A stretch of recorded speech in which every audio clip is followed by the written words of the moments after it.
વાડી ખાતે વરિયા પ્રજાપતિ સમાજના વિદ્યાર્થીઓનો સન્માન સમારોહ યોજાયો। 304 જેટલા તેજસ્વી તાલાઓને ટ્રોફી અને સર્ટિફિકેટ આપી સન્માનિત કરાયા। થાનગઢમાં વરિયા પ્રજાપતિ સમાજની વાડી ખાતે વરિયા પ્રજાપતિ સમાજનો 19મો વિદ્યાર્થી સન્માન સમારોહ યોજાયો, જેમાં 304 જેટલા તેજસ્વી તાલાને ટ્રોફી અને સર્ટિફિકેટ આપી સન્માનિત કરાયા। દર વર્ષની જેમ આ વર્ષે પણ વરિયા પ્રજાપતિ શિક્ષણ સમિતિ દ્વારા વિદ્યાર્થીઓને સન્માન કરી અભ્યાસમાં ઉત્સાહિત કરવા માટે આ કાર્યક્રમનું આયોજન કરવામાં આવ્યું। સાથોસાથ રમતગમત સ્પર્ધાનું આયોજન પણ કરવામાં આવ્યું, જેમાં સ્પર્ધકોને ઇનામ આપવામાં આવ્યા। ખાસ તો ઓપરેશન સિંધુની ભવ્ય સફળતા તેમજ રાષ્ટ્રની રક્ષા કરતા વીર જવાનના સન્માનમાં વરિયા પ્રજાપતિ સમાજના વિદ્યાર્થી સન્માન સમારોહ કાર્યક્રમમાં પહેલગામ આતંકવાદી હુમલો તેમજ ઓપરેશન સિંધુની પ્રતિકૃતિ રજૂ કરવામાં આવેલ। ત્યારે આ કાર્યક્રમ નિહાળી રહેલ સર્વ દેશપ્રેમી લોકોએ જોરો શોરોથી ભારત માતા કી જય, વંદે માતરમના નારા લગાવ્યા। સમસ્ત કાર્યક્રમ સફળ બનાવવા વરિયા પ્રજાપતિ શિક્ષણ સમિતિ, યુવાનો તેમજ સમાજની મહિલાઓએ ભારે જહેમત ઉઠાવી।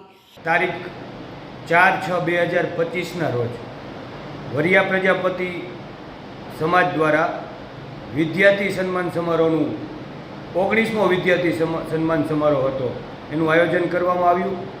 આ આયોજનની અંદર 80 કરતાં વધારે વિદ્યાર્થીઓનું સન્માન કરવામાં આવ્યું।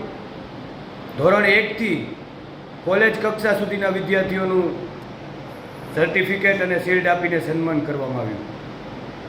આ આયોજનની અંદર લોકોને પહેલગામ હુમલા વિશે પણ નાટ્યની કૃતિ દ્વારા માહિતગાર કરવામાં આવ્યા, જેમાં વિદ્યાર્થીઓએ પહેલગામ હુમલામાં જે આતંકવાદીઓ દ્વારા જે બર્બરતાપૂર્વક હત્યાઓ કરવામાં આવી હતી, એ હત્યાનું રિહર્સલ એક સુંદર મજાનું નાટ્ય કૃતિ દ્વારા આયોજન કરવામાં આવ્યું। અને સાથે સાથે વિદ્યાર્થીઓ દ્વારા જ ઓપરેશન સિંદૂર, જે આપણે આતંકવાદીઓનો બદલો લીધો, આ બદલાનું પણ નાટ્યકૃતિ દ્વારા લોકો સમક્ષ રજૂ કરવામાં આવ્યું। સાથે સાથે રમતોત્સવ અને મહેંદીના હરીફાઈ, ભરત ગૂંથણ હરીફાઈ જેવી સ્પર્ધાઓ પણ રાખવામાં આવી હતી।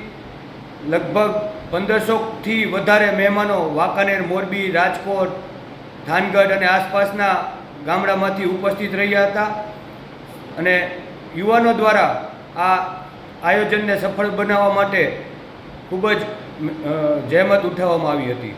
એ વાત અફઝલ મુલ્તાની, સબાન ભારત ન્યૂઝ, ચોટીલા, સુરેન્દ્રનગર।